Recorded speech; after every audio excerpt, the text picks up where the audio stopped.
Myslím, že je dôležitý v tom, že ukazuje stratu komunikácie. Je tam jeden záber, ktorý, že som si to uvedomoval, keď ma Ďuro poslal k domu cez taký trávnik. Ťažko povedať, čo to bolo. Ale bol to trávnik.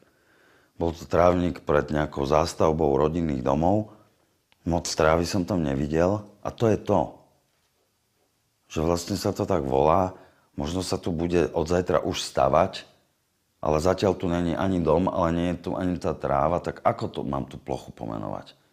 Ako mám pomenovať to, kade teraz idem a musím sa tu neviem čomu vyhýbať a za mnou ide kameraman, ktorý ešte na mňa vyziapuje, že choď viac po svojej pravej ruke. A v tom vidím tiež istú metaforu toho, že niekto ťa vedie tým životom, pričom nechceš. Je to skrátka k tomu domu, ale pritom mám úplne zasraté boty. A keby som to obišiel, nič by sa mi nestalo, akurát by to dlhšie trvalo.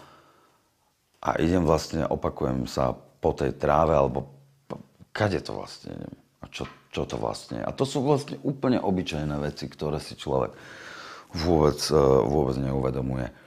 Lebo doba je taká a vyhovára sa na dobu, lebo doba je taká. No tak áno, toto malé zelené môže byť tráva, ale môže to byť aj žabka. Hej? A potom môže byť človek veľmi rozčarovaný, čomu všetko uniklo, pretože sa pozerá, ale nevidí. Nina. V kinách od 21. septembra.